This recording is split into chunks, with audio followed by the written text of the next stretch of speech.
Let's see if it's okay. Pretty sure. Yeah, Pretty just sure. ask me. We're live. Just stay. Oh. Okay, we're live. There it is. I'll leave that open for the chat in case there's comments. And hey guys, welcome. What's going on? Not too much, guys. How are you? I'm still recovering from eating too much on Thanksgiving. Yeah, I'm feeling about the same. Eating and drinking too much. And then last night we had a choir performance, so there was like a banquet afterwards with all the fasting options, for food, which was cool. But also a lot of rakia and wine. Did you notice that? That might be a little interesting. Let's say palate cleanser. No, appetizer before we get into the deeper stuff would be. You know that website, Basil? Maybe you've seen it. The Tsirkveni calendar. No. Pretty Yeah. nice, right? Yeah. Fine. You're just like me. Say da da. I say that when I'm talking to English speakers now too. Da da. Sometimes I get on the phone with my mom and she's like, "You have an accent. Why?" And I was like, "Oh, okay." Yeah. Yeah. Da. Rozumiem, bre. Anyway, so, uh, oh yeah. So, no, I totally forgot what I was saying. I got The sort of thinking about the alcohol lunch. during fasts. Is that what Oh you're yeah, talking? yeah. So there's a fasting section on that Yeah, yeah, website, yeah. and there's articles. And in one of the articles, it said in Slavic traditions, beer is allowed during fasting. You know, Mm. Yeah. specifically Slavic. Now I Well, don't know how it is in Russia. Sometimes they're more strict, sometimes not. I don't know, but I don't. I mean, the way it was explained to me was that like uh, beer. I mean, beer was such a staple, like for calorie intake and for clean drinking water and other stuff that like it was not interpreted to be the same thing as wine when the fasting was introduced. yeah. And I don't know if this was a joke or not, but then I was told by someone here, and they're like, rakia was invented long after, so it never got included. And I was like, okay. But like, I don't know, wine, I don't know, we don't drink much wine. Like, at least in the social gatherings and stuff, wine is rarely a feature Hmm. here, at least at my parish. It's always just rakia. Like, we had rakia with breakfast this morning. It was, but Yeah, that's interesting. In Kosovo, we had rakia and wine with breakfast. So I don't know. Maybe that's in wine regions or something. Because maybe, yeah. out here it's a wine region. So maybe if you were in Fruška Gora or something, Yeah, yeah, that maybe might there it would be more featured. That's my guess. I don't really know. Yeah. No, I mean that was surprising, and then eating fish during the fast was also surprising to me when I came. Yeah. Because like in the Antiochian parish I came into like fish, nobody ate fish during fasts. And like I remember at one point somebody like said somebody asked about it and my priest said like no, we don't eat fish during the fast. He said but Oh. it was during Lent he said uh it was only for Annunciation and one other thing that there was like an allowance for fish. According, that's what he said. Oh. But um, There's a lot of fish and wine days on our calendar for this fast. mm, Oh yeah. So I guess the strictest of the fast on the Circveni calendar. I mean, the monk fast. Let's say the monastery one is no animal products whatsoever, and no oil and no wine. yeah. Yeah. You know. Oh my gosh, I remember my first Lent. I like didn't fully understand what I was doing, so I did the whole like boiled food only, one meal a day, like that kind of thing. I lost weight so fast. My mother was like, "Are you okay? Like, are you?" And at the end of it, I was talking about it with there was a seminarian at my parish at the time. This was in the US. And I told him about this, and he just started laughing. He's like, dude, he's like, only some monks do that. He's like, no wonder you look like skin and bones. And then, I learned, but yeah, I was a bit extreme my first time. Did you think of doing that anymore, like that, or no? Nope, not again. Because I was like trying to live like a normal, like active life. Like I was a college athlete. I was coaching like high school track and field. Like I was doing all kinds of physical activity with no energy. It was terrible. But anyway, Yeah. I might try that for some of the fast, or try extreme, not extreme, I don't like to say that, but try more ascetic fasting, like on the Wednesdays and Fridays or something, mm. just to draw more attention to it, or focus on some prayer and stuff like that. I think that's the one aspect of fasting that I find the hardest is it's like in some ways it's not that hard to abstain from food. It's the actually making the fast like different in my prayer life and in my like in the rest of it. Yeah. Like as if it's just about the food, then like what's the point? Hmm. Yeah. Yeah, I mean, there's some interesting levels to that, like the fasting of the tongue or fasting of the. I noticed. I can give like a real example. There's we had a little to me and the other guy. Our choir was like pared down to a smaller number of people than we usually would perform with. So that meant only two of us two on the second voice for the bass and tenor. And we missed the note at the very beginning of each song. But as soon as we noticed we missed it, we snapped into it, Hmm. caught it, and it's like there was nothing really at stake, besides maybe some people's egos or something. Yeah. But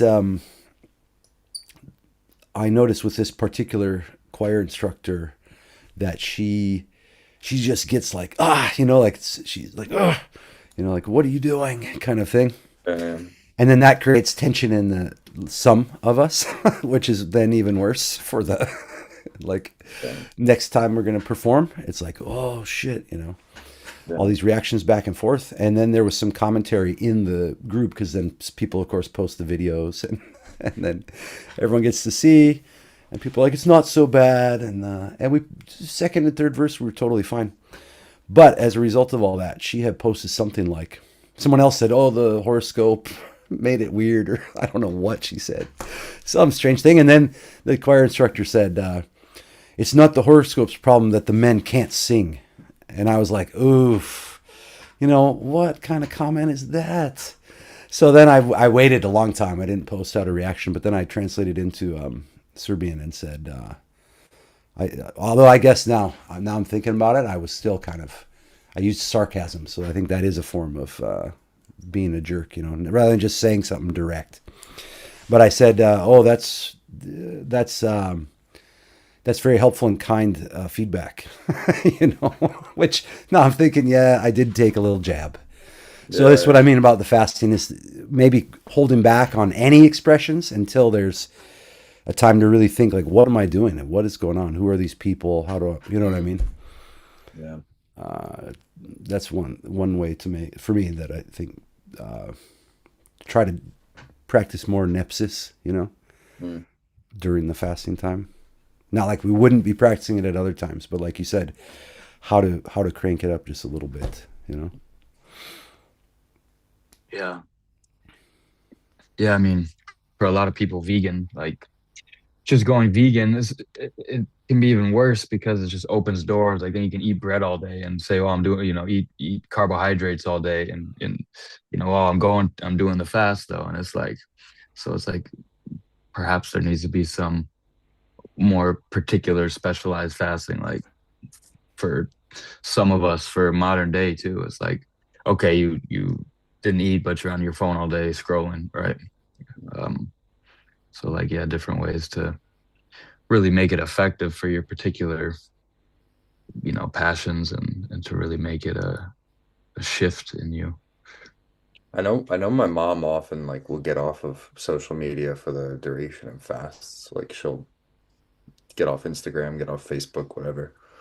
Um, and like that helps her like clear her mind for prayer and for everything else. And um no, that is interesting too. I remember her like when I was in the US at one point with her parish, her priest was talking about he made an interesting point that something that he had thought about before was the idea that perhaps, at least in the US, that the fasting be adjusted for cultural context. And like his point was that like a lot of the fasting food, like a lot of why it was chosen and like a lot of how the fasting developed was like there's of course he's like there's a lot of other theological reasons, but one reason is that some things were like this is poor, simple food, and then other food, like the food that you're fasting from, meat and cheese, and like that was expensive stuff, and it was like rich food.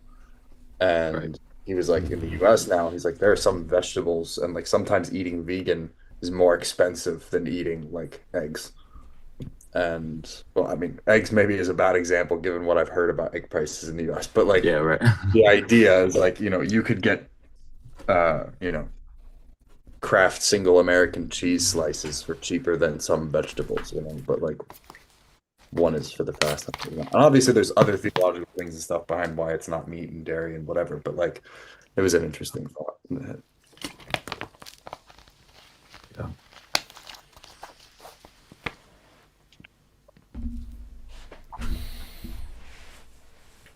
So the fasting, well, that's nice to discuss that a little bit. It even feels more motivating just hanging out with you guys, talking about it. You know what I mean? That we're all kind of in it together. That's a nice thing.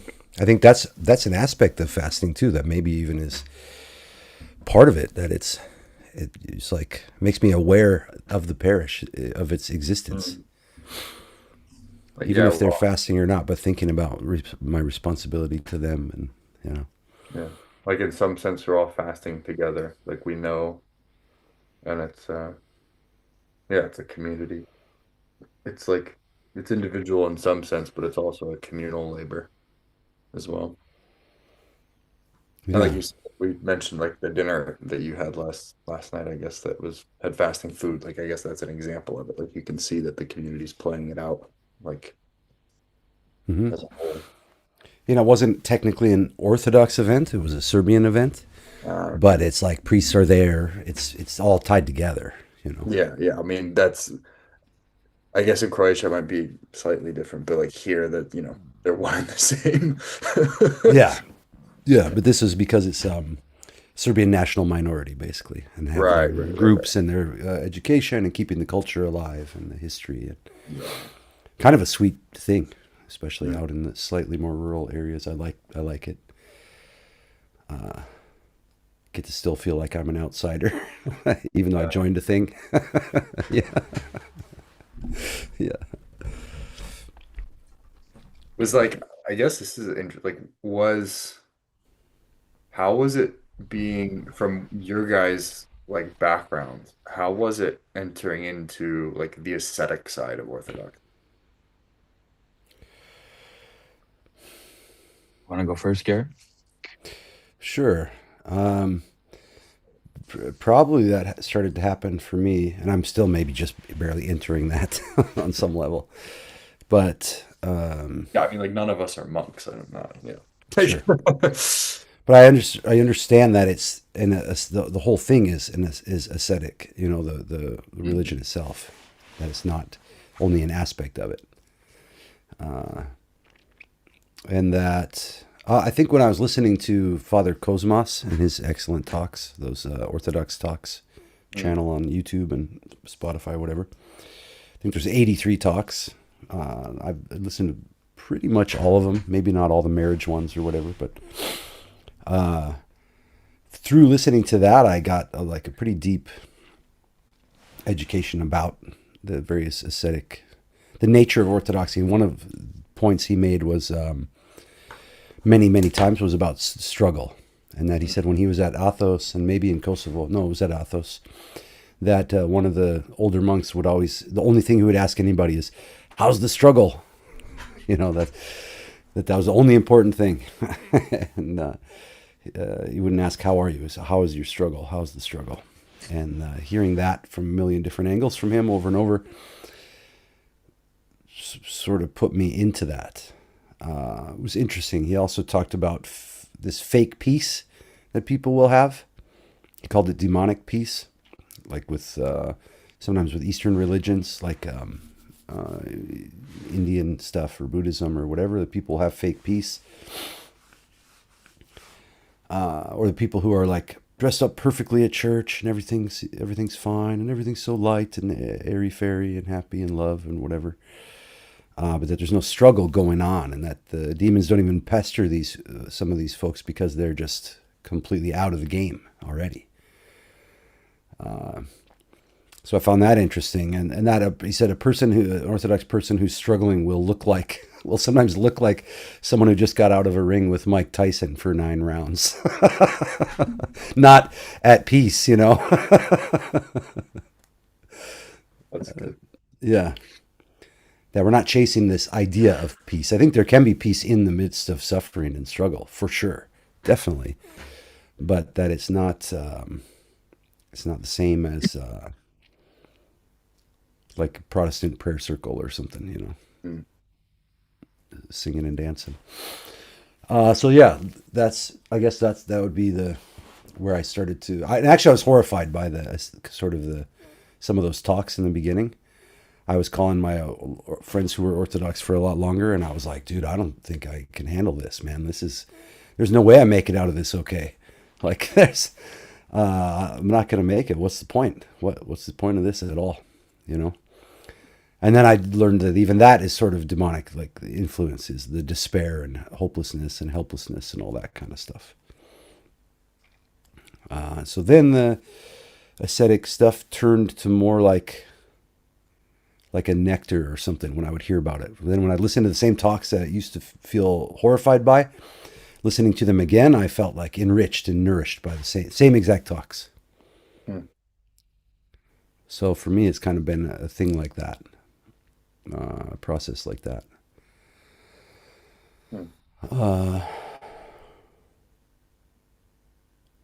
I don't know if I'm that good at it on a daily level, but with the interactions with other people, I'm trying to like what I mentioned with the choir situation. Now then I was praying after that, thinking like, you know, Christ and Saint John or Theotokos, you know, let's have a nice path through whatever this thing is. You know what I mean? For everyone involved, for the teacher, for myself, for the other people in the choir, for the parish. We don't need to have some kind of weird strife going on there. And the other time is on the way up to get communion or the day before. Like trying to forgive anyone that might be lingering around unforgiven in the recesses of my mind, you know. Mm. To really think about that and feel that. And if anyone occurs to me as an enemy, putting them on the commemoration list. I don't even know if I'm supposed to do that. I should probably talk to someone, but I just kind of made up my own approach to this. There's an Antiochian, the little red prayer book, you know, and there's a general intercession, which covers all these different things. And one place you list your metropolitan and your bishop, and then you list all the priests, and then you list your family and friends or whoever else is near and dear to you for the living commemoration, and then also the list of people that are dead. Mm. So that's, I think, is kind of a nice prayer that encompasses everything besides the sick, and then for the sick, another short prayer out of there. But that's an interesting thing too, to come across the names of people that have had have been at odds with me, or that I feel like I'm at odds with them. They're on the list, and you know, I hold their name for just a second going through. Occasionally I'll run into those people and the thing will have dissolved, you know what I mean? Whatever was there between us. I'm not attributing causality, but it is interesting. So that aspect of it as well, like cleaning up my mind of carrying around this baggage, you know, like ideas or judgments about other people. So that aspect has actually deepened, I'd say, and became more like prevalent and interesting and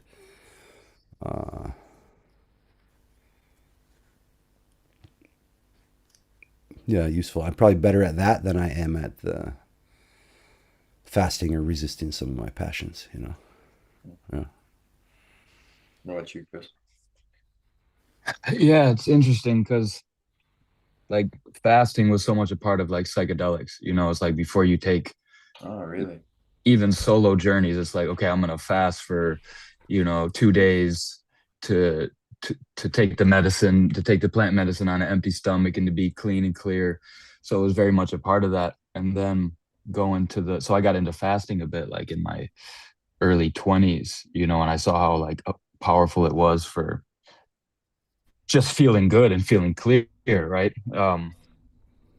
So and then going to the jungle and doing ayahuasca. It's like when I went to the ayahuasca foundation for 3 months one summer, it's like I probably fasted for 20 days out of the summer. Did 5 6 day water fasts.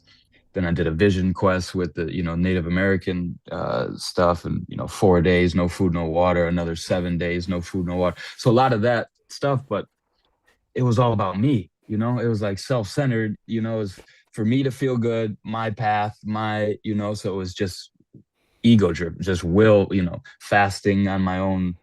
So when I became Christian, it was like all that collapsed, and it was like I couldn't Mm. even. It's like I had to start from the beginning. I had to start even like lower than the beginning, and it's like so it's been a struggle to like fast out of love. It's like if there's no love, then what's the point, right?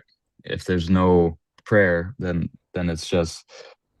So I think once my will kind of collapsed, then starting over and trying to find a new fuel source to fast for a different from a different place has Mm. been the struggle for me, and learning to pray and making it and a lot of it I like kind of fooled myself because it was like, look at me, I can go and fast for do these things that most people would, think is so difficult, and but the truth was I was trying to like get over all the suffering in one small period of time. It's like, let me go do this so that I can get to this point. Then it's like, no, this is like long suffering, right? Like you're going to be doing this the rest of your life. It's not like, let's do this 10-day fast and get it out of the way. And then boom, it's like my passions are, I'm going to check that one off. And it's like, not so much. So it's been a whole kind of, you know, revolution into how I approach fasting. Interesting. Huh. And Yeah.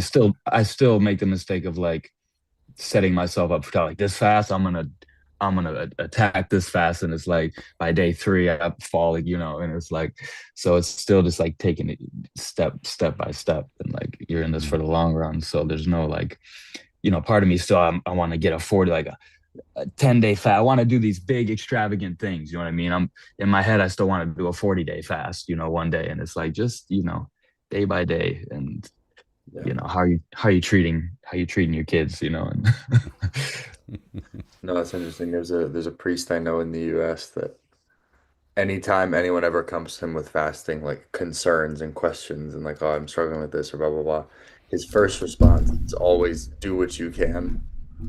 And for a lot of people, like my mom being one of them, because she like this is one of her priests, like uh that's always for many people it's an unsatisfactory answer. Hmm. But I think like I don't know, the longer I've been Orthodox, the more I realize how much that makes sense. Like the idea, and I thought for me that was really interesting because when I like, there's very little asceticism in the Protestant world. It's often viewed with suspicion, like, um, and so I had no real framework for it. Like I remember one time for Lent when I was like 15, I decided to try like what's it called? Like a Daniel fast or whatever, like where you only eat raw vegetables and somewhat yeah, like yeah, I've whatever heard it is. of it. And I remember like it just became like I was looking for I remember looking for excuses to break it. Like, oh, I'm going to a friend's birthday party, like I'm gonna break my fast, blah blah blah. And but like because it had no like purpose. And I mean ultimately I think it's like what you were saying with psychedelics, it's self-serving fast because there's no Yeah, like there was no real reason for it other than just I thought I could do this as like a spiritual feat. And then when I became Orthodox, like I remember when I first learned that like the fasting isn't like a rule. Like it's not like a hard and fast, it's not a law that like has Yeah. to be abided and it's a sin if you break it. Like, because I mean, coming from like a Western, more legal framing of Christianity, like the idea that something could be like that was like very strange to me. Like, okay, here's this thing that we all do together and you ought to do it, but like it might be slightly different for you and you do what you can. And like, that's it. And I thought that like I remember being so like blown away by that. Like the idea that it's not like here's a bar that you have to reach otherwise is a sin. Or, you know, like it's not yeah, I don't know, it was super interesting to me. Like just the whole approach to it. And the lack of judgment that I've seen between people for the degree to which they keep it. Like I think that's also interesting. Like everybody seems rather uninvolved in or like rather uninvolved in exactly how other people are keeping the fast. Like I know Yeah. there are people at my parish who like they don't drink alcohol during the fast or they stop smoking for the fast or whatever and it's like you know that and people know that and they like know that other people aren't doing the same and nobody cares like in a good Yeah. way. And that was also crazy to me. Like just I don't know, it's because there are things like this that in the Orthodox world, if an equivalent existed in the world that I came from, like it would just cause problems. But like for us, it works, you know?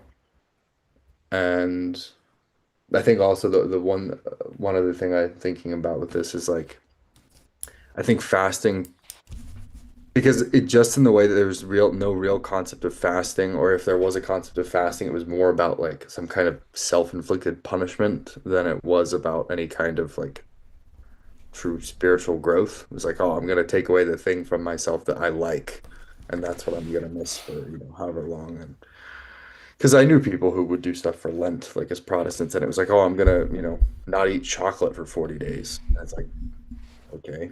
And That might be some Catholic influence might be happening there yeah, too, that's definitely where it's like possible. the self-flagellation is the extreme version of it, Yeah, but that everything would be some to some degree like which like then Father Cosmas called totally insane, and when he was describing like Saint Francis wanting to experience the same suffering as mm, Christ and like yeah, yeah, yeah.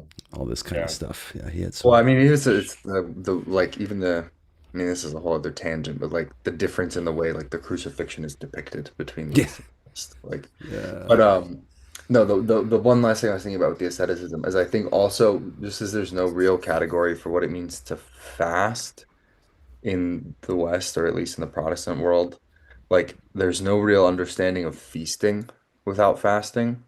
And I found that like that was almost more like new to me or more like mind-blowing to me. I remember my first Pascha and like eating the meal with everyone afterwards and I was like I've never experienced a way of eating and celebrating and like doing something communally like this that didn't feel like it was driven by some kind of like it didn't feel like gluttony was playing an operative role in what was going on. hmm. Like I think because I think it's I don't know, like I'd felt that even before with like some Protestant like in Protestant churches, even when I wasn't Protestant, I thought about like sometimes there were events and it was just, you know, okay, well, we're doing this thing, we're gonna have pizza and blah blah blah blah blah, or we're gonna have whatever. And it's just like, okay, well, are we just eating to eat? Like, what's the point? Like, we could do this without food. But then, like the breaking of the fast as a community, like of course food is involved, and of course it's a central thing in the community, and it's like it's about celebrating something like bigger than all of us, but we're all doing it together. And I thought that was super interesting. Like, and I felt that even more since I moved to Serbia. Like whenever we have communal, like, like my parish is Slava every it's in the summer because it's St. Peter and Paul. Like it's at the end of a fast and it's always this huge feast and we're just like we're eating and we're drinking and we're all day and like just but it never feels like that's the point. Like the point is that we're together and this is what we're doing and it's like we're celebrating something, you know? And It's also I think there's an aspect of that too. It's like it's all out in the open, right? Like we're mm, feasting. It's out in the instead of like the food's there, it's slightly hidden, so like gluttony can then kind of creep in. Where when it's like it's all out in front, we're going crazy, we're feasting. It's like the gluttony can't hide. It's like no, we know we're feasting, we know we're gonna stuff our face, but it's joy, right? It's yeah, yeah. like they say, you can't feast properly if you don't fast properly, and vice versa, right? And it's like they're both completely, I don't know what they are or something. Hmm. Yeah, I feel Yeah, that. I think that's interesting. Like the point about gluttony hiding, because I think about even like when I was a Protestant, there was like a degree to which you kind of you're watching, especially I remember like in youth group because you're all teenagers, so things are just like amplified.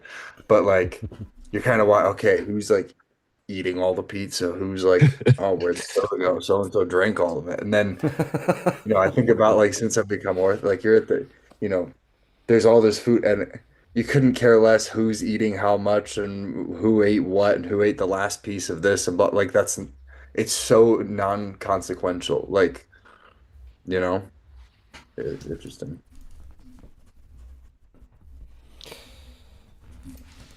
Is there some other aspect? Have you learned when they say a feast day for a particular saint that it must have much more meaning than just food related, right? Yeah, yeah. I mean I like I mean what in what sense? Well, like for some reason, actually, that Aleister Crowley's, you remember, Chris, the feast of what a feast for life and an even greater feast for death. And then when someone would die, they would call it the greater feast, and it wasn't Hmm. referring to food, you know. Yeah. And he's just perverting Christianity all the time. Meaning like Hmm. when it's a feast day for a saint, we might not have a whole meal because there's so Yeah. many feast days, but it's still considered their feast day.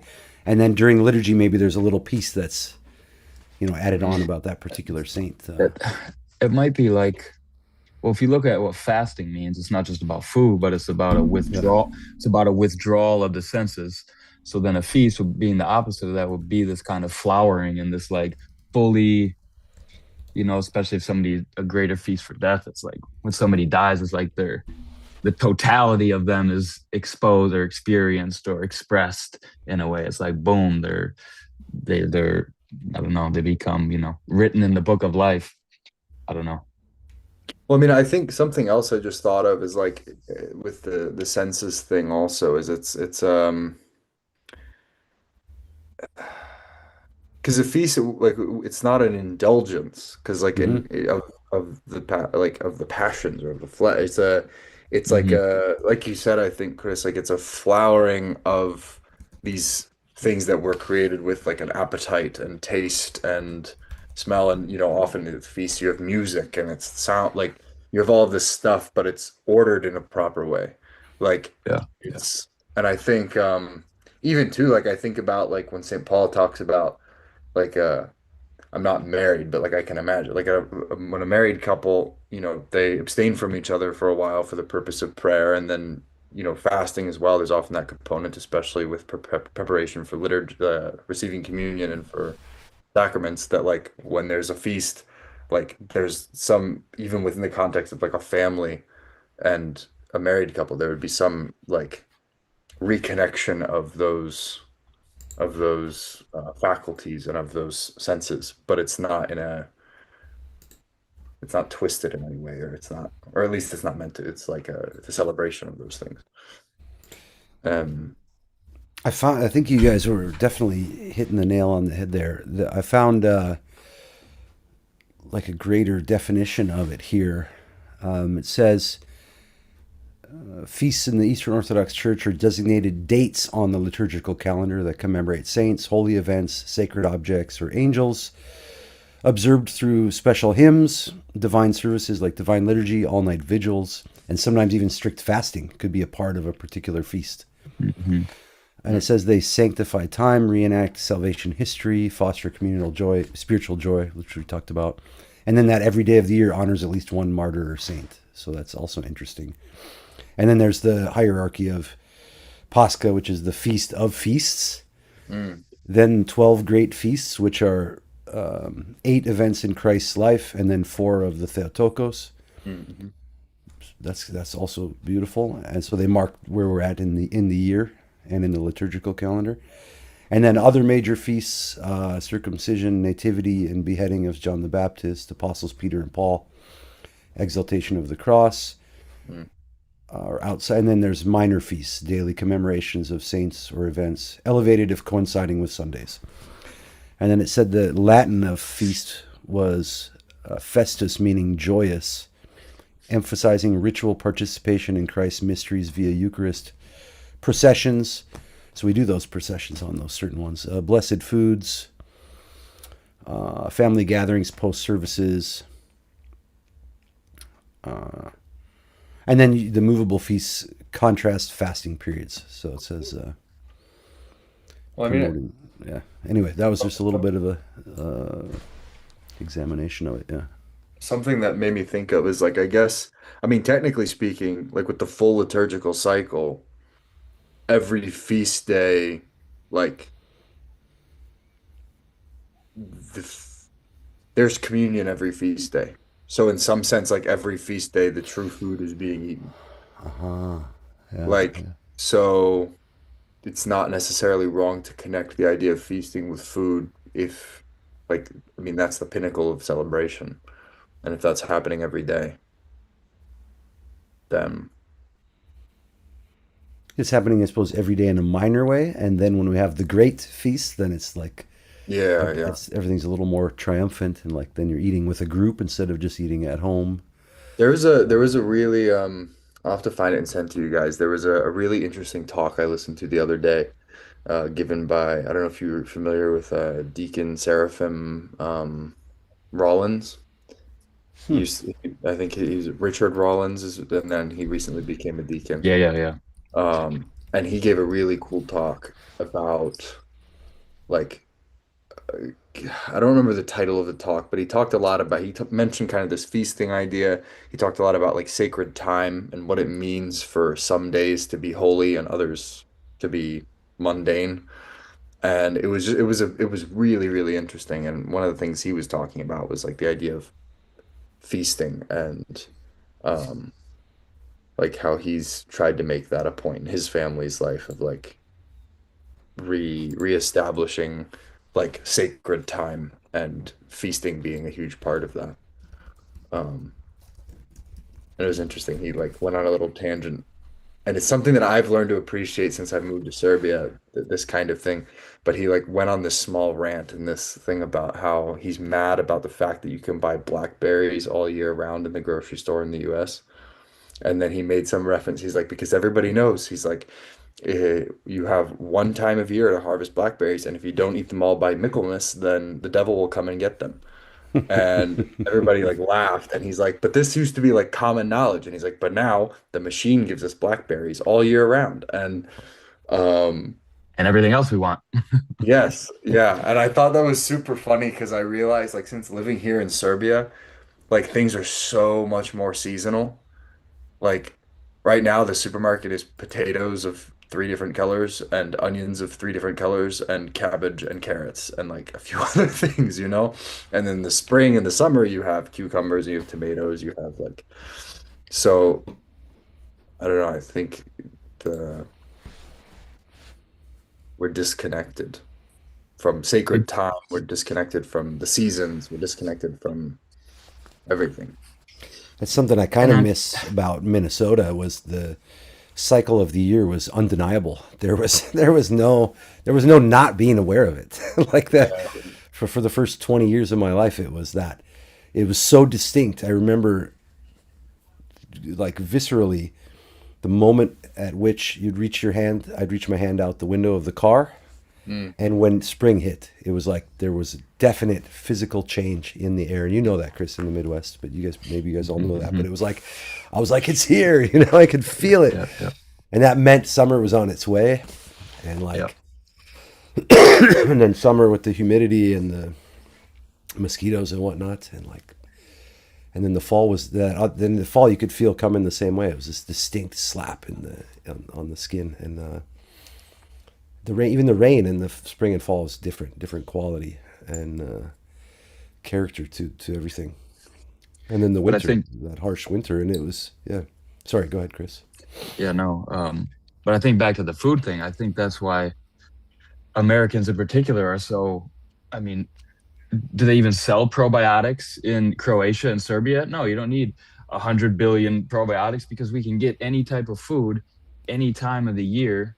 And like your digest, like there's a reason why you can only get certain foods at certain times of the year because that's what your body desires. But if you can eat anything you want at any time of the year, it's like, of course, everybody has leaky gut syndrome and is allergic to gluten and so on and so forth. Like, I'm pretty sure that's a American problem, maybe, Western Europe as well, but, and it must also have to do with, just food grown by whatever that we can just have in the grocery stores all year. That's like I don't know. I made a joke to somebody the other day. Like, if there are people in Serbia with food allergies, I've never met them. Exactly. Yeah, Like, yeah, yeah, Like, yeah. I'm, I don't know. And I have no, I'm not a nutritionist. I'm not a food scientist. I have no knowledge of any of that. But like, that's an observation I made. In the US, I know all kinds of people with all kinds of allergies. And here it's, people still have seasonal allergies to pollen and whatnot. But like, you know, yeah, it's interesting.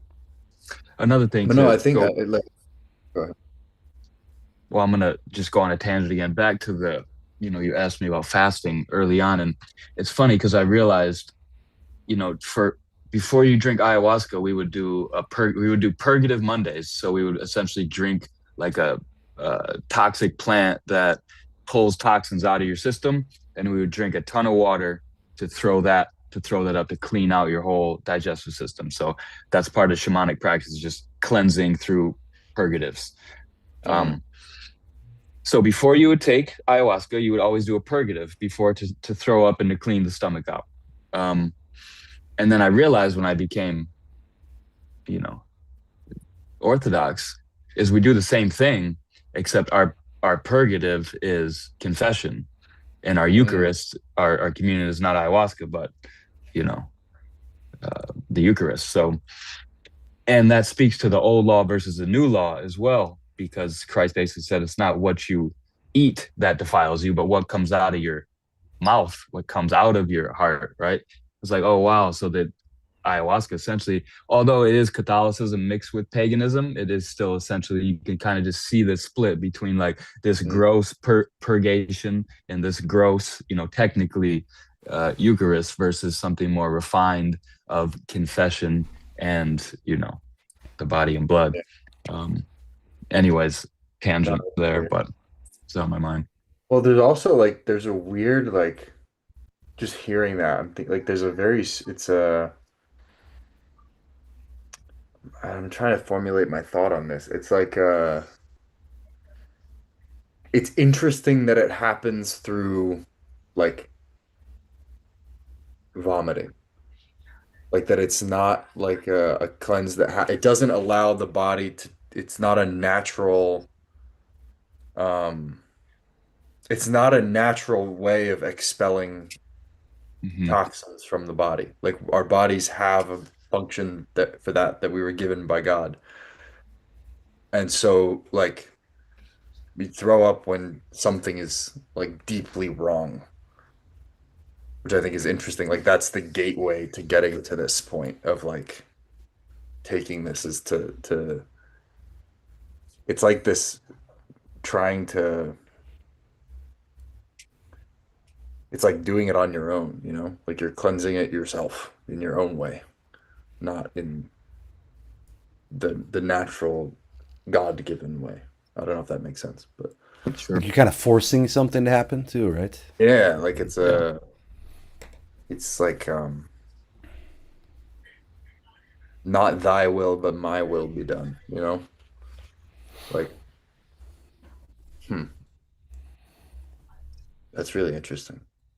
Yeah, I mean, it is a practice that is done in like Ayurveda as well, and Chinese medicine, of like saltwater flushes or drinking a gallon of water in the morning until you projectile it back out to clean out the body. So it's a very indigenous Hmm. practice of cleansing yourself that way. And perhaps there's a place for it for sure. And it can be, soothing and cleansing, but it can definitely be overdone and willful. That's for sure. Um, Hmm.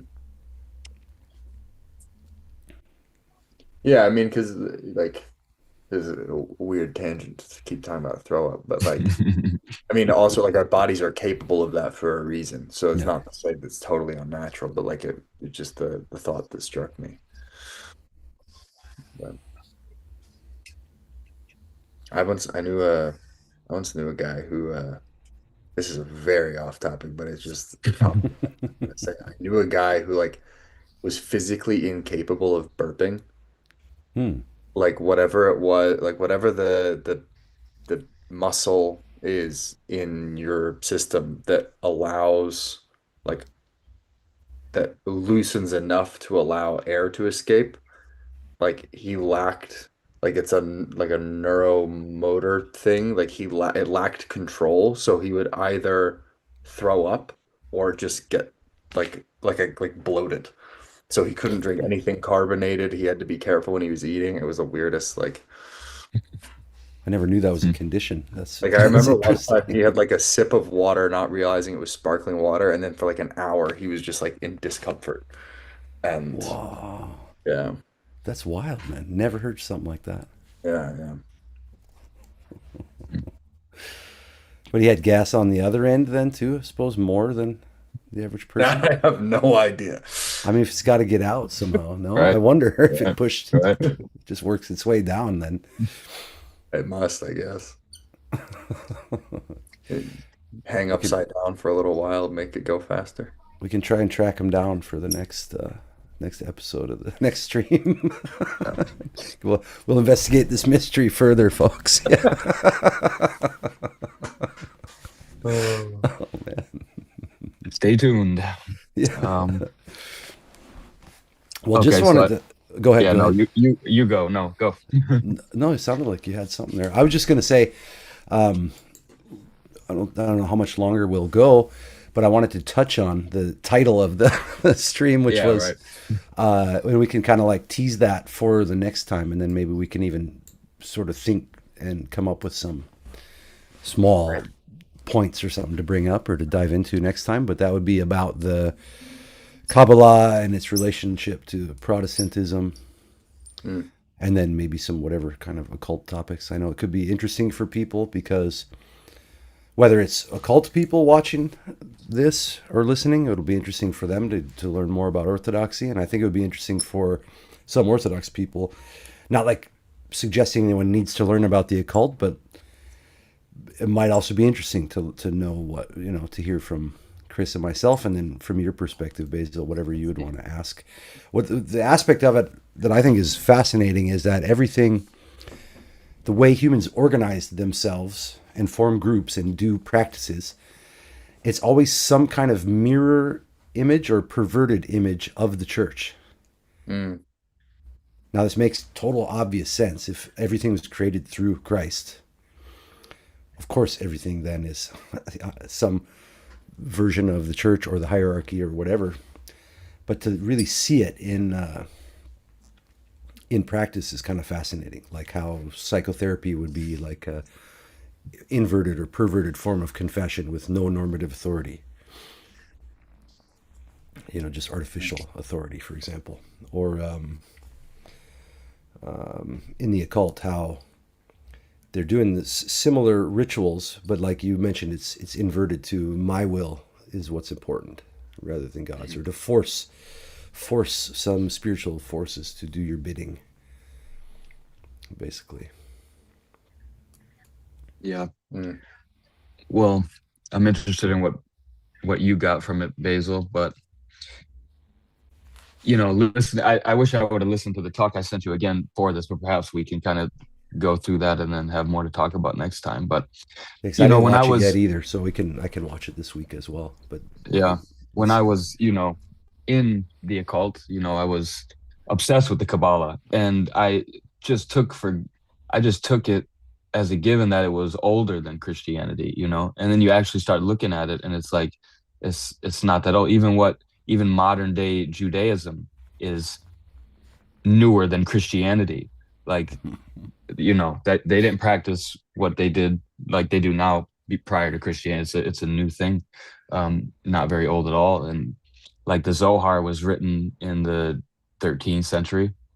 Um, and yet when you read the occult, they have this whole narrative that, the angels taught Adam the Kabbalah, and and then the exoteric stuff was written on, Moses gave us, simpletons, the Ten Commandments, but he kept the good stuff, the Kabbalah, for the initiates, and that's what's being, carried on and taught through these secret societies that go back all the way to the garden. You know what I mean? And Mm. it's well, when you look into this stuff, it just falls apart. That's why it always goes back to like the secret masters or the secret chiefs or this or that. And but then anything that's substantial is like 18th century, or the Kabbalah older, but then the Golden Dawn really in the Masons that started that, which it sounds like it was a bunch of nonsense too.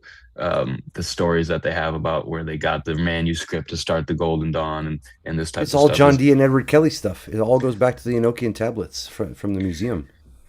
Mm. It does. All those rituals are built on that structure of those tablets. okay.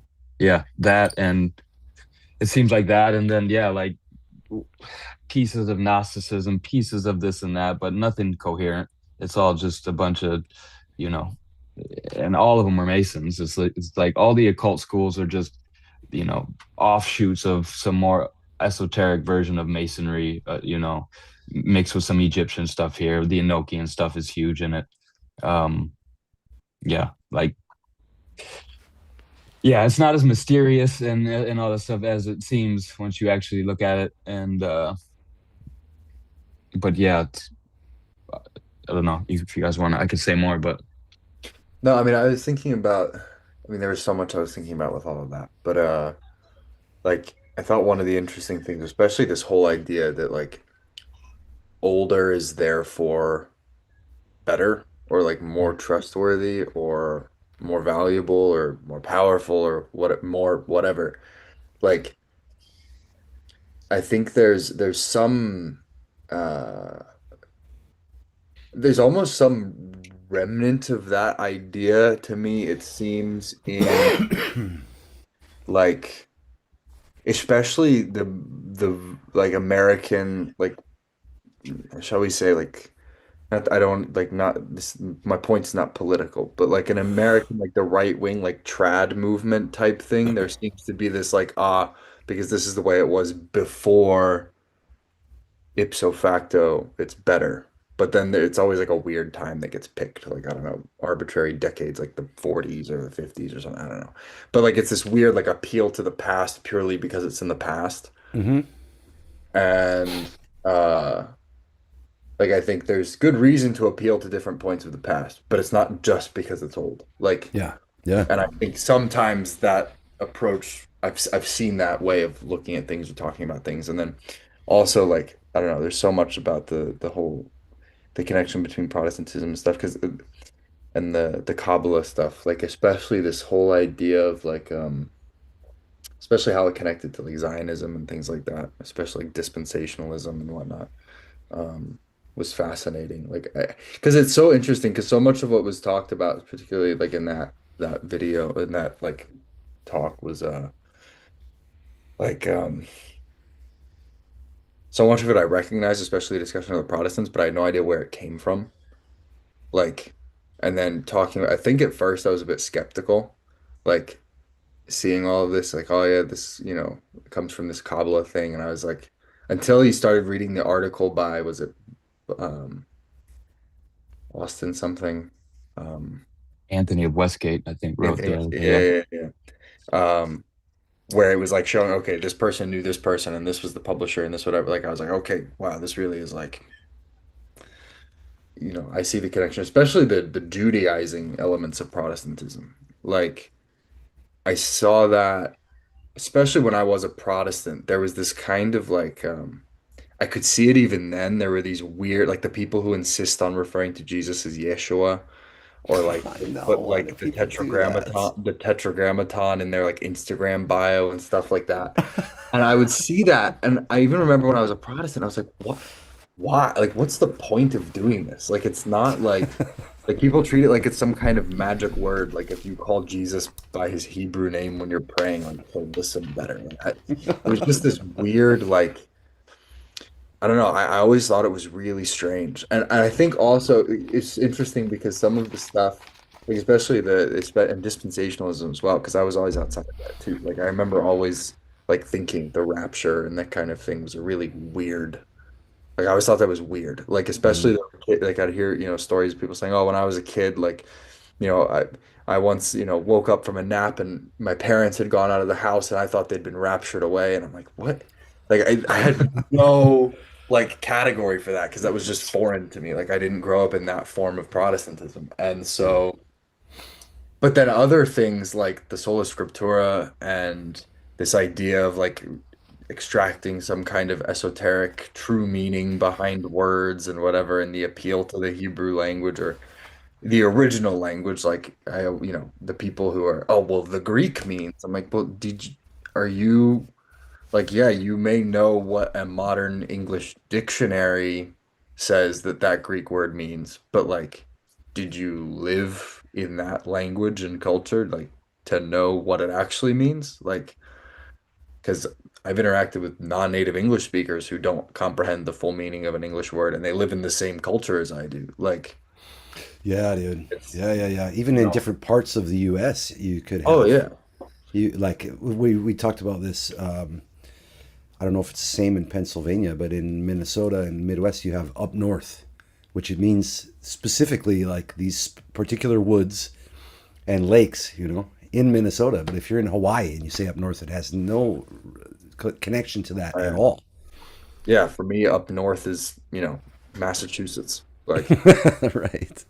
Yeah. Like I mean, it's the same. Like a great example is I remember seeing like something about the calling people Yankees, and it's like for everyone in the South, a Yankee is anyone north of the Mason-Dixon line. For anyone north of the Mason-Dixon line in Pennsylvania, a Yankee is someone from New England. For people from New England, a Yankee is someone from Massachusetts. For people from Massachusetts, a Yankee is someone from Boston. And then you know, for anyone outside the US, an American is a Yankee. So it's like depending on who you're talking about and who you're talking to, words have vastly different meanings.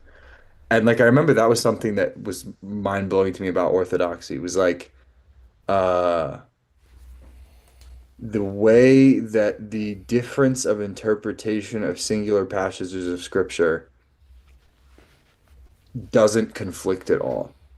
Like Hmm. if John Chrysostom says, okay, this passage means this, and then 500 years later, uh another saint says the same passage means this other thing. Nobody in the Orthodox world looks at that and says, "Oh, they disagree with each other." Yeah.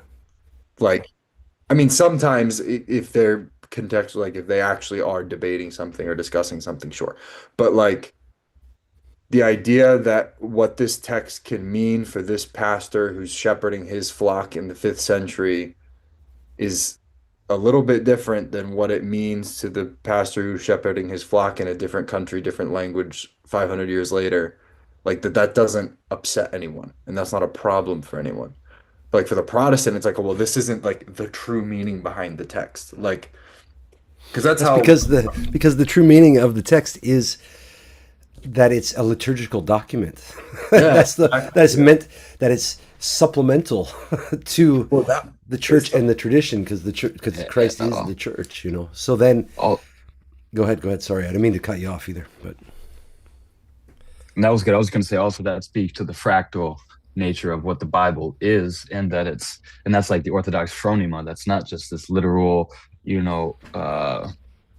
one way interpretation, but has this, yeah, fractal, if you will, way that it can apply to the micro or the macro, right? So like you can say many different things about this one passage and it could speak to many different, you in your particular moment, and also to something that actually happened, and to a metaphorical, right? So it can be true on many levels and not just this one way, which is so left brain and Western in its thinking. Well, something fascinating I learned the other day that's like connected to this is because I was looking at this, which is like a modern Serbian Old Testament. And I Ooh. was mystified by the fact that the table of contents is the one that I know from like a Protestant Bible. It doesn't have the Deut like what might be the Deuterocanon. It's missing Psalm 151. And so I was wondering about that. So I looked it up and I was reading about it. And apparently there was no until 2011, there was no official published full Bible in modern Serbian. Yeah, my godfather told me that too. When I showed him the Orthodox Study Bible, he's like, "We don't have this." Well, yeah, and but when I was reading about it and then talking to somebody about it, and it's like because all of the texts of the scriptures, like they existed in their liturgical formats as an epistle Mm. book and as a gospel Yeah, book and as a yeah, psalter and as like all this other stuff. Like the idea that we need to have one single book with all of it compiled so you can sit at home and read it yourself just like wasn't the thing. And the first Bible yeah. in modern Serbian, because they had like full compiled Bibles in Church Slavonic, but in modern Serbian, the first Bible was published by Protestants and it was a translation of the Hebrew, not of the Greek. And I learned this like 3 days ago, and it was like 2 days after I watched that video about the Kabbalah and Protestantism and everything, and I was like, oh my gosh. Like the proof is right here in this pudding. This is yeah, it's crazy. You know what else about Um, that? The Hebrew thing, as far as I understood when I was studying Bible in university, that the oldest text we have is actually the in the Greek, and then that they went back and then made like the Masoretic text. They mm, put it back into Hebrew because yeah. they don't have the full. As I understood, I could be wrong about this, but my understanding was that the oldest one was actually Greek, and that then they remade the Hebrew Bible. Yeah, I think until the Dead Sea Scrolls, the oldest was the Greek, Uh huh. Okay. but I could be wrong about that. But meaning that most of the Bibles then that people have made that are in Hebrew were actually translated from the Greek. Yeah, like most Protestant Bibles come from the Masoretic text because there's this Yeah. idea that like the Hebrew is more trustworthy. And it's like, well, the apostles used the Septuagint. And the So Masoretic texts were made with an agenda. So, yeah, you like know what I mean? made by 11th, 10th century Jews. An Like, anti-Christian agenda is there in the yeah, JPS version and in Masoretic texts and all that.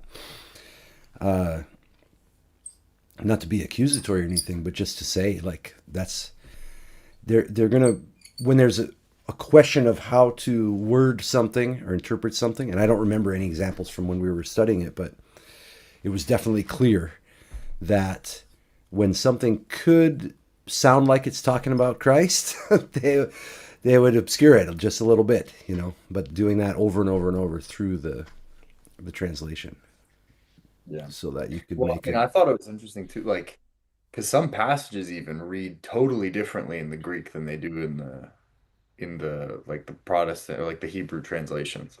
Like the uh, like Isaiah 53, the part where in the Protestant Bible, the way I always learned it growing up my whole life was like he was pierced for our sins, he was crushed for our iniquities. And it's like this very like, heavy that was always the PS like penal substitution line. Like, oh, he was pierced for our sins, he was crushed for our iniquities.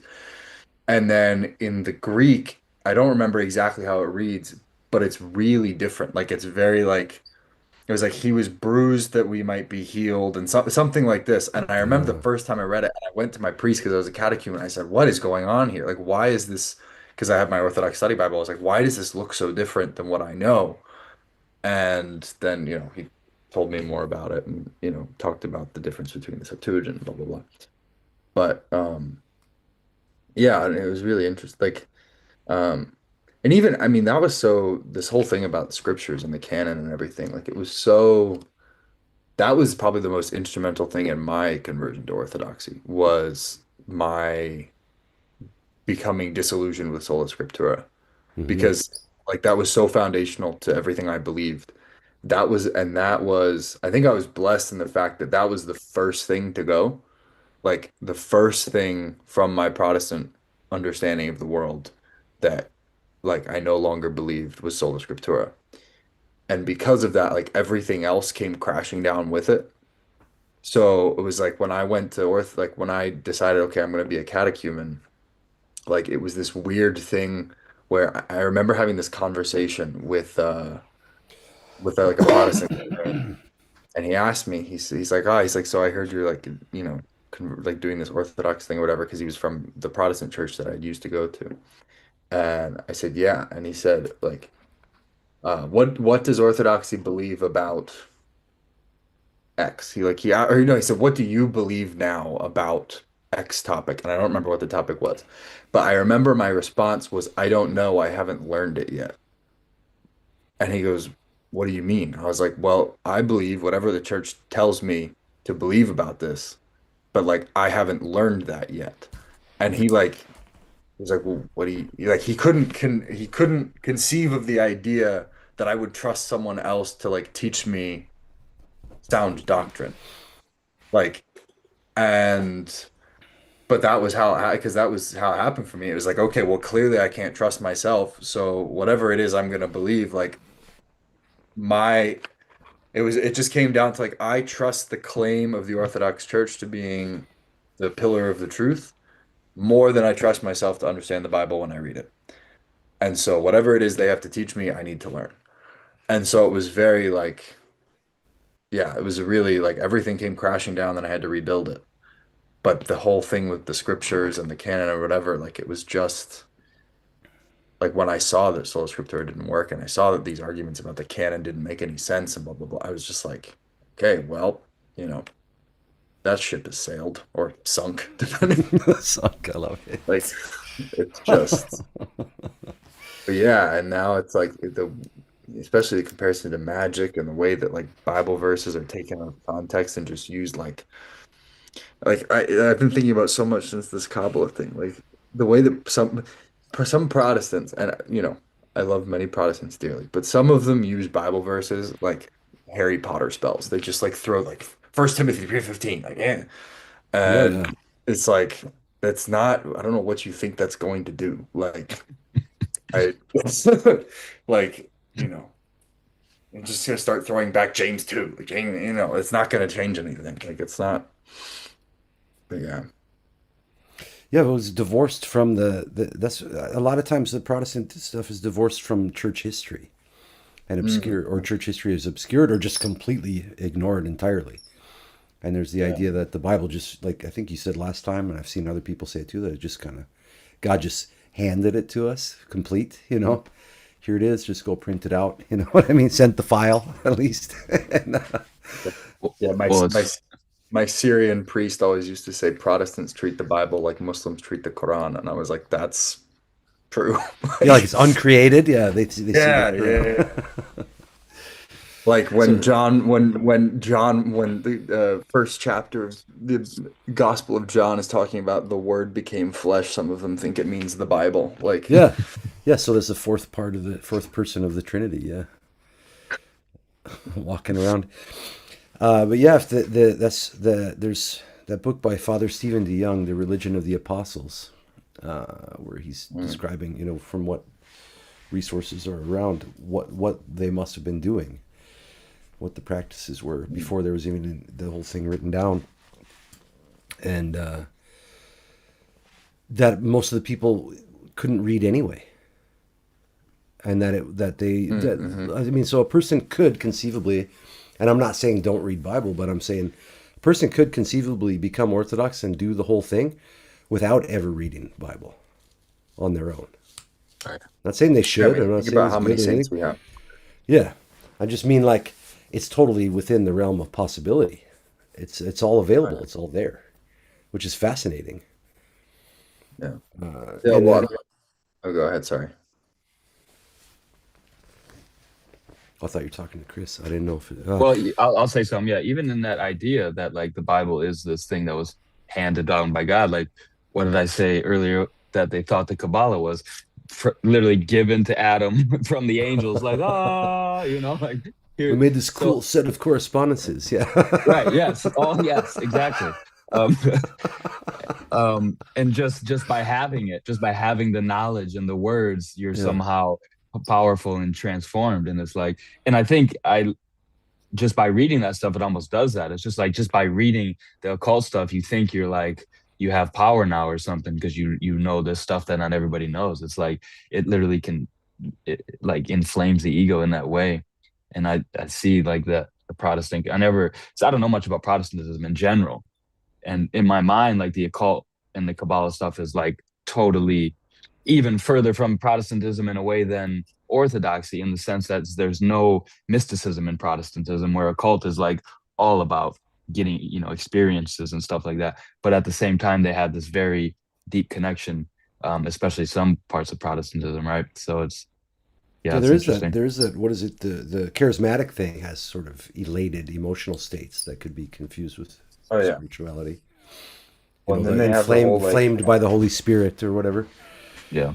yeah. Well, and then I mean, even the like, I remember he was like the Puritans and their whole thing, like needing to have some kind of ecstatic vision, and like I know there are definitely circles of like charismatic movement where it's seen as proof of your salvation that you like speak in tongues and exhibit, what is it, glossolalia, or like the what about a Honda, shit about a Honda, or whatever it was, Yeah, yeah.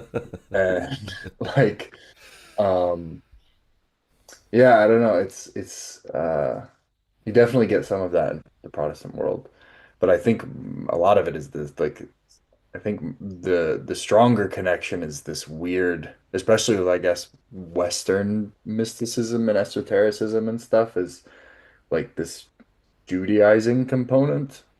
Like I think that's I don't know, rang for me as like a really strong connection between the two after listening to that and other things that I've seen and read. And um yeah, there's this weird fascination with Judaism and Protestantism.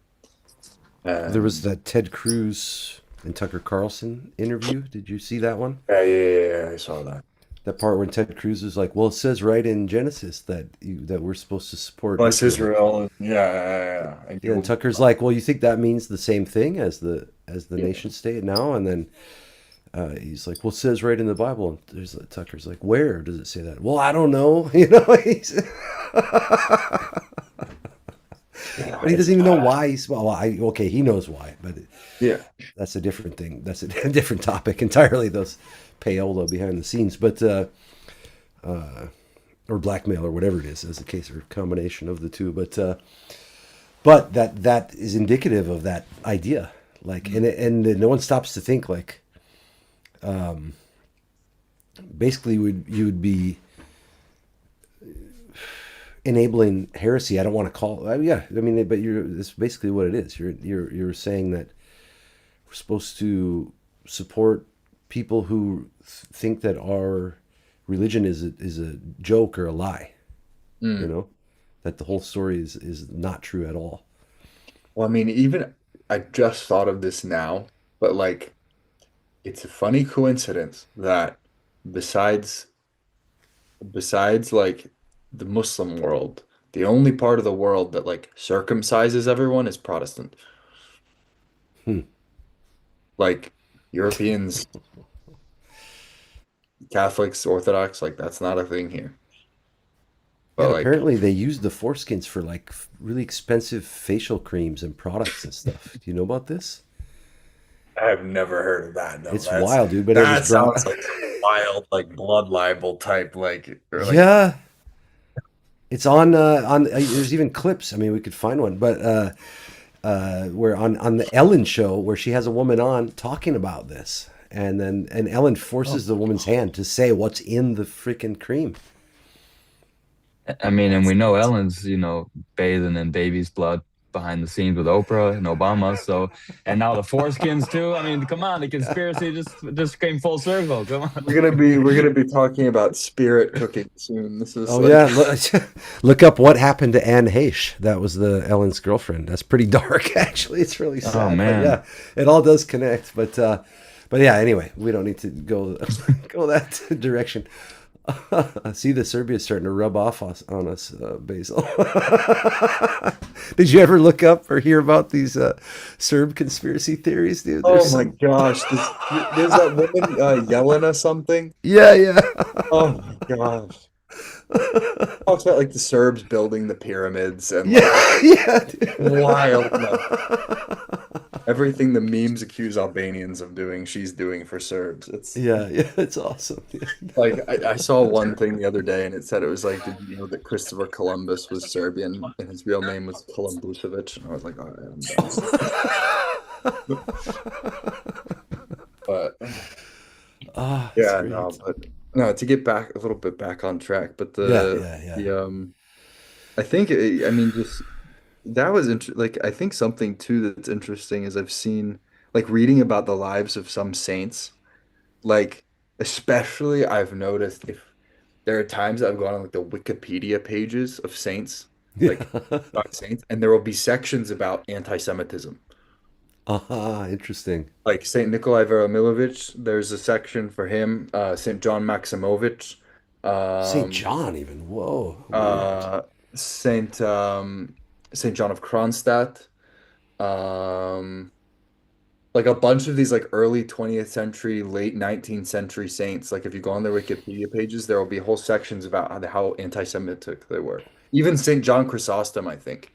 Like I remember that Oh, seeing yeah. something about how anti-Semitic he was, and I was just like, I clearly these people are missing the point or they have an agenda. Like, Yeah. and I mean, yeah, I don't know. Even my priest one day said something about the problem of Europe. He goes, "It's the Jews, except none of them live in Europe anymore." And I was like,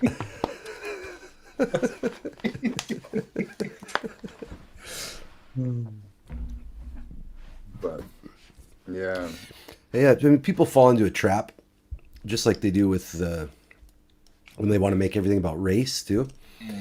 You could say, okay, there's differences between races or differences between sexes, whatever, but it's kind of like people fall into a trap of idolizing some kind of weird worldview where they're hyper focused on race stuff or they're hyper focused on the Jews. Does that change whether someone or some group or whatever is in control of something? Does that really change what we're supposed to be doing? You know what I mean? Like it actually doesn't really change it at all.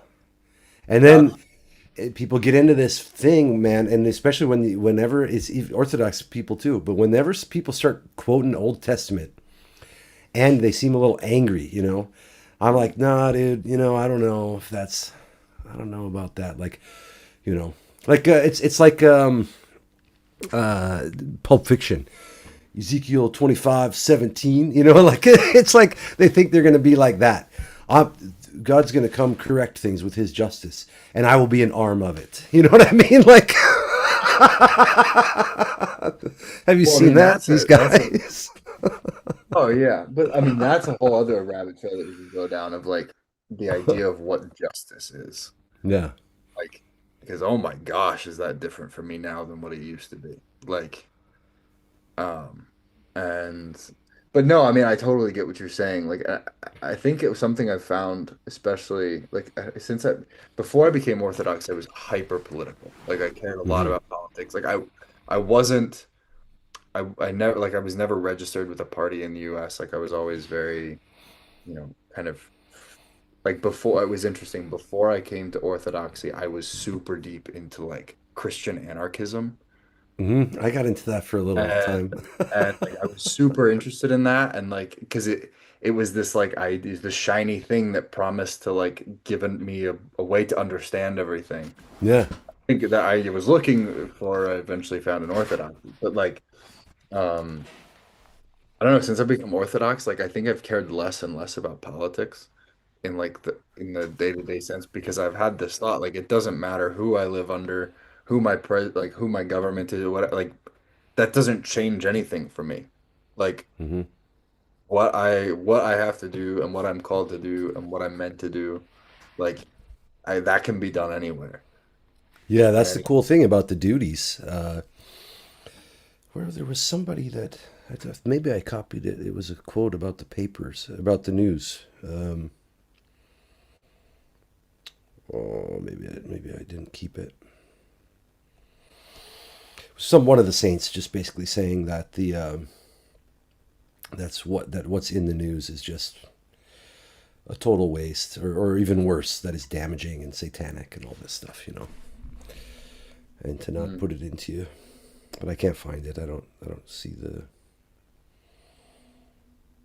And especially just the news is it's a business. Like their goal is to create sensation and to create anxiety and stuff that will get people engaged. And like I think not to say that I think it's good to be, you know, like an ostrich and bury our head in the sand, but like at the same time, I think at no point in history have human beings ever had the kind of global awareness that we have access to today of what's going on the other side of the world, the things that we have no impact on and no ability to influence. But then somehow we're still expected as like a moral responsibility by society to do something about this. Like, my circle of influence is not big enough as, who and what I am to like make meaningful change that could help the people suffering in Sudan or in Gaza. But like I can pray, and that's possible everywhere and at all places and at all times.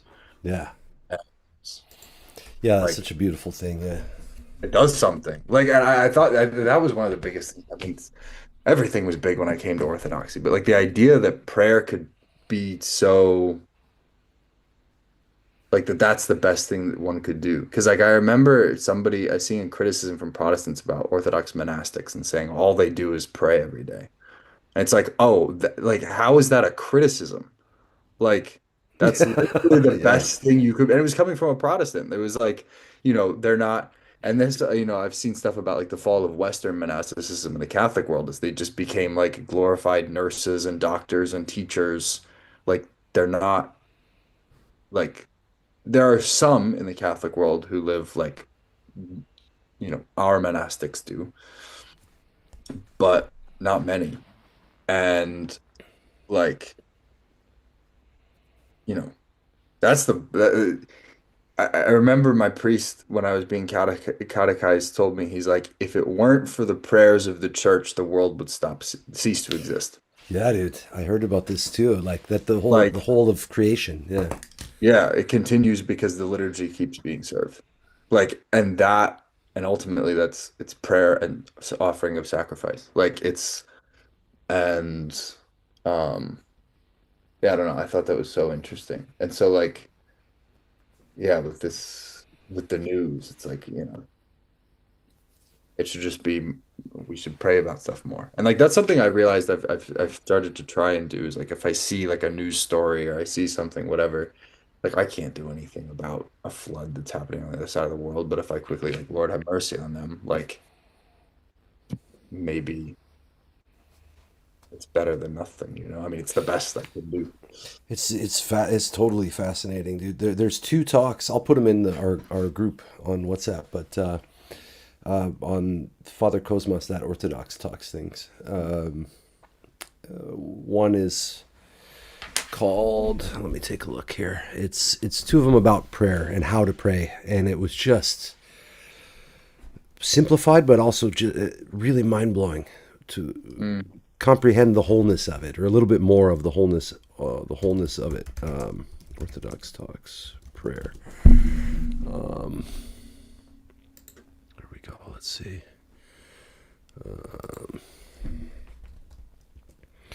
You're muted, Chris, if you're trying to talk. Oh, sorry, Chris. Wait, there was some noise on your end. Would before the two talks are talk 39. Why do many Orthodox Christians refuse or do not know how to pray?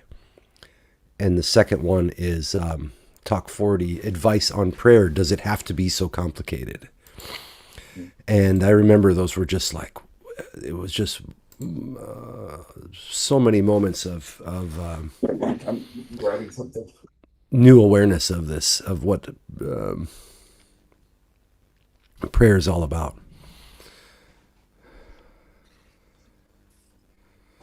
You Made me put those think. talks in the chat. What's that? Jared, you put those talks in the chat. I will, yeah. Okay. It's just excellent. I'm going to listen to them again this week, even though I'm thinking about it. Yeah, I'll put them in there right now. I can link them in the description too here if I remember. One of the prayer rules that I believe it was Saint Seraphim of Sarov who did crazy prayer rule for himself, but gave recommended for people a prayer rule, which I try to stick to, which is 3 Our Fathers, 3 Theotokos, and the Creed, and that's it. In the morning and then before bed is the ideal. Now then, sometimes I've seen St. John Maximovich say, oh, it's very hard to say a prayer at night, so, maybe just once a day in the morning, say 1 Our Father, and just do Jesus prayer throughout the day. This guy was praying all the time, staying up all night. But he recognized for most people it was difficult to even do 1 prayer in the evening. So there's a lot of different prayer rules. And then I saw about the Optina. They had the Optina 500, which was like, was it 300 Jesus prayer? 100 Theotokos, or no, 100 like Theotokos save us, and 100 All Saints pray for us. Something like this. I think that was the Optina 500. Sounds like a Daytona 500. Right. I think it was Race. it might have been Saint Seraphim of Sarov. I wish I could remember who, but I remember reading this quote that said, when we say all saints of heaven pray for us, like the whole hosts of heaven come rushing to our aid. And I thought that was such a cool, like, image. But I don't know, with all these prayer rule things, like I don't know. That's why I think I've found so much blessing and have like a spiritual father. Is like they know, they can tell you, what you should do for your particular situation. And yeah. I'm trying to find this quote. I've been reading this book. They're homilies by Archimandrite Simeon Tragiopoulos from Thessaloniki, and they're translated into English. And it's a series of homilies he gave on the phrase "May it be blessed," which I guess is it's a common, like a thing in monastery that's commonly said. Like monks, when they're given a command by their spiritual elders, they say, "May it be blessed." And they do whatever this thing is. And so he's giving a series of homilies on this phrase, and I'm trying to find. There was a quote I read earlier about prayer that I thought was really good, and now I'm trying to find it.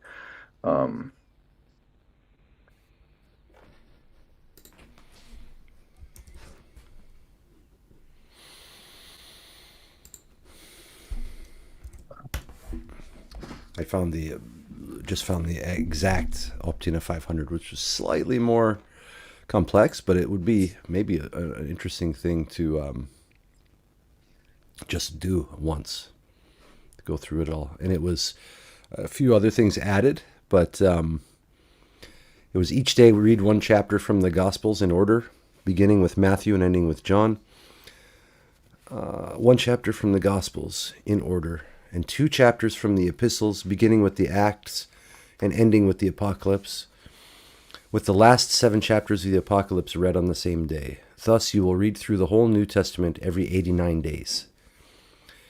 Read 1 Kathisma from the Psalter each day, beginning with the first and ending with the last. There are 20 in the Psalter, and I don't know what Kathisma is. And then the 500 of the prayer rule has sort of a preparatory section leading up to Psalm 50, then the Creed, and then 100 repetitions of Lord Jesus Christ, Son of God, have mercy on me. full prostration with each of the first 10 repetitions, full bows for the next 20, and full prostration with the final of the 100. Then to the Theotokos, a specific little prayer, and then 2 more identical sets of 100 Jesus prayers. Then same prayer to the Theotokos after each 100. Fourth 100 is with My Most Holy Lady Theotokos, Save Me a Sinner. And then the fifth 100 is 50 prayers to the guardian angel. O holy angel of God, my guardian, pray to God for me a sinner. And then final 50 prayers, all ye saints, pray to God for me a sinner. And then a few other things before you end. So it said, on weekdays that rule was kept at Optina among the monks. On Saturdays, great feasts, the period from Pascha through Pentecost, on 4 feasts, and for the duration of feasts or any day when a vigil is served, the prostrations are replaced with bows to the waist. And the rule is completely set aside on Sundays and during Bright Week, and from December 24th to January 7th. So that one's kind of fascinating. Now, you could take and, just like with fasting, do what you're capable of, but maybe boil that down to whatever's possible to do. The Optina 5 or whatever in the beginning, But those talks, the Father Cosmas ones, he gets into even the dangers of and the temptation of trying to take on, for example, something like the Optina 500 when you're beginning or you're living in the city. And the dangers even of going into delusions with certain types of prayers. Some dangers about the Jesus prayer, even how people get a little weird with it. Yeah, I mean, I think prayer rules, especially prayer and especially like unguided prayer. I mean, it's a fast track to prayer list. Like, yeah. No, I couldn't find the exact quote I was thinking of. There's one that I found that like I really liked. It's not entirely relevant, but this is a very good. I recommend this book very much. So, What book is it? called "May It Be Blessed," and it's homilies from a Greek priest monk.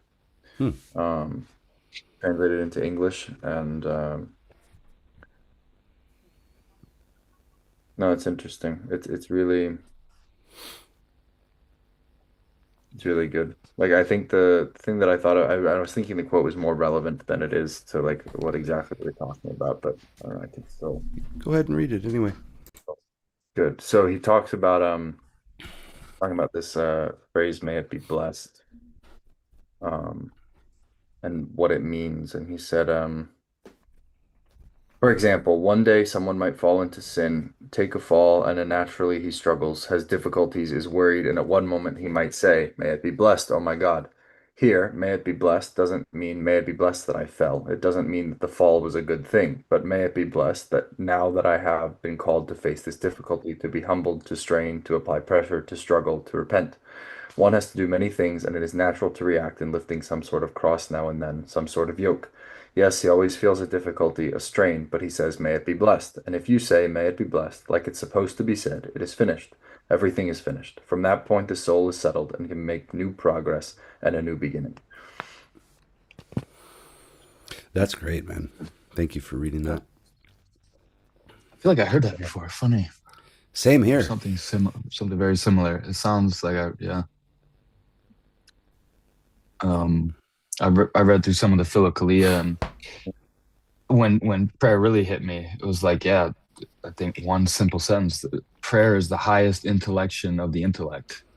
And it's funny because you grow up like as a just non-Christian, especially prayer is like something like 9-year-olds do at bedtime on their knees, right? It's like this very simple thing, and now this book's saying that it's the highest intellection of the intellect. Like the highest thing that your mind can do is prayer. Where in our society it's like quantum physics is the highest thing you can do. It's like prayer is next level of what the intellect is capable of. It's like that's when what prayer is hit me, even though like I don't pray like that, I don't enter into the highest very often or ever, but I got it then just reading that and like, okay, the science of prayer is it. Like meditate, where I was from, meditation is the thing to do, right? And it's like Hmm. prayer is the cap on meditation. It's like meditation is vigilance, right? Prayer is connecting with, the person. Well, meditation could even be worse. It could be because Yeah. the word Yeah. almost has no meaning anymore because of Right. how it's been paraded around by what Hayek called the grinning, giggling, monkey face gurus. The term got really weird. Yeah. But Yeah. I was just Well, that imagining you while reminds. you're. Sorry. Go ahead. No, I was just gonna say what you were saying, Chris, reminds me of like I know some of the fathers, like when you read them, they even talk about like the fact that humans are bipedal and like the fact that we have our heads on the top of our body as like our mind being raised to God and like connecting that idea of like this that our mind that we can keep our mind in heaven and we're not like the beasts facing the ground. Like we have our feet on the earth and our mind in heaven because we are like we're the only creatures that are both material and spiritual.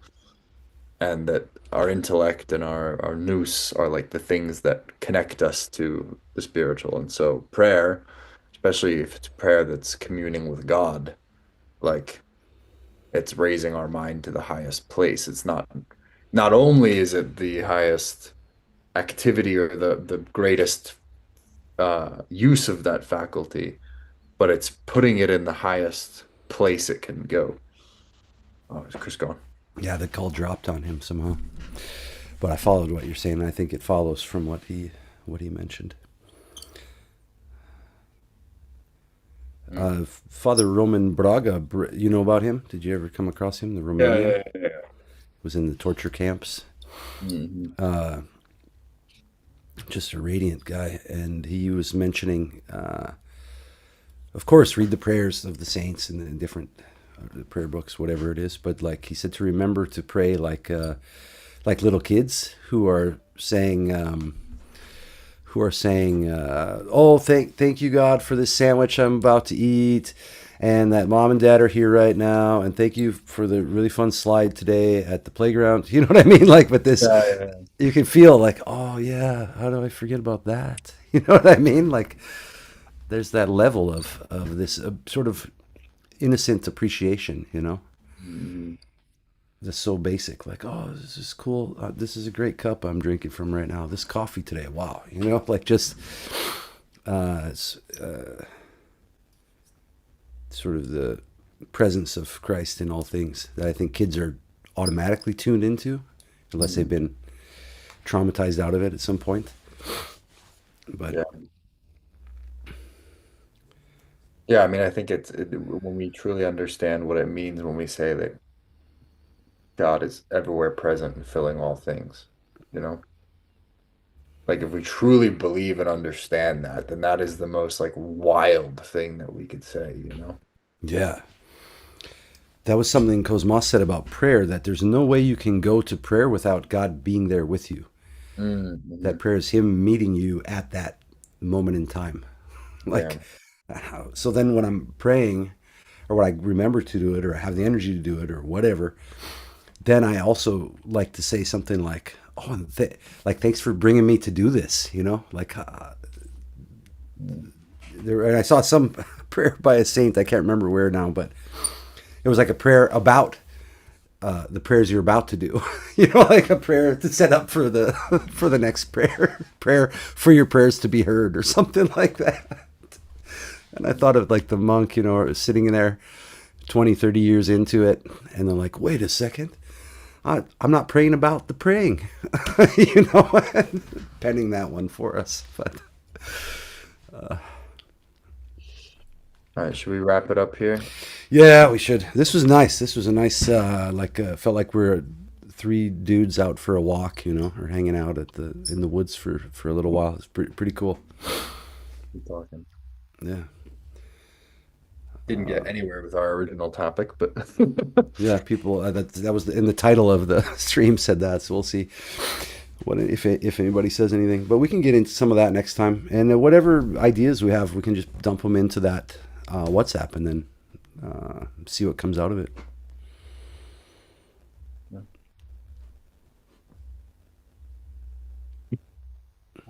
All right. Nice to see you guys, and God bless you.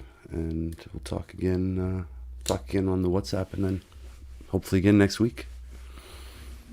All right. Take care, y'all. Happy fasting. Thanks, you too.